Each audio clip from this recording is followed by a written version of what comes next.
Hello bachcho, let's read this question. The question says, what is the change in entropy when 2.5 mole of water is heated from 27 degrees Celsius to 87 degrees Celsius? Assume that the heat capacity is constant. Cp is of water is equal to 4.2 joule per gram per Kelvin and हमें ln 1.2 की value provided है is equal to 0.18. तो इस question में हमें find करना है entropy change की वैल्यू जब 2.5 मोल ऑफ वाटर को हम हीट करें 27 degree Celsius to 87 degree Celsius. की कॉन्सेप्ट, सबसे पहला हमारा जो डेल्टा एस का फॉर्मूला हम यूज करेंगे वो है delta S is equal to N C P M L N T two by T one. और दूसरा फॉर्मूला हमारा ये है कि molar heat capacity at constant pressure का फॉर्मूला होता है molar mass multiplied by heat capacity at constant pressure. अब हम इसके अंदर वैल्यूज पुट करेंगे और आंसर फाइंड करेंगे. तो हमारे CPM की वैल्यू हो जाएगी 18 यानी कि molar mass of water multiplied by 4.2 joule पर ग्राम केल्विन, जो कि हमारा अब CPM की वैल्यू हो गई.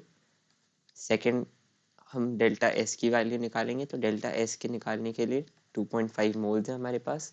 CPM की वैल्यू है 18 मल्टीप्लाइड बाय 4.2 और टेम्परेचर हमारा जो T1 है वो हमारा 27 डिग्री सेल्सियस है, जिसको हम जब केल्विन में कन्वर्ट करेंगे तो हमें वैल्यू प्लस 273 ऐड करके 300 केल्विन ऑब्टेन होगी. और T2 की वैल्यू हमारे पास है 87 डिग्री सेल्सियस, जो कि हमारे पास सेम मेथड से 360 केल्विन ऑब्टेन होगी. तो ln 360 डिवाइडेड बाय 300. फर्दर इसको सिंप्लीफाई करने पे हमें मिलेगा 2.5 multiplied by 18 multiplied by 4.2 ln 1.2. हमें क्वेश्चन में ln 1.2 की वैल्यू 0.18 प्रोवाइडेड है, तो हम इसे सब्सटीट्यूट कर देंगे. 2.5 multiplied by 18 multiplied by 4.2 multiplied by 0.18. इन सारी टर्म्स को मल्टीप्लाई करने के बाद हमें डेल्टा एस की वैल्यू ऑब्टेन होगी इक्वल 34.02 जूल्स जूल पर केल्विन. 34.02 जूल पर केल्विन. तो हमारा ऑप्शन नंबर सी करेक्ट हो जाएगा. So the final answer is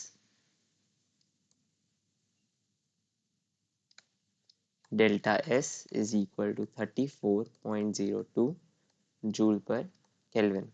I hope you understood it well. Best of luck.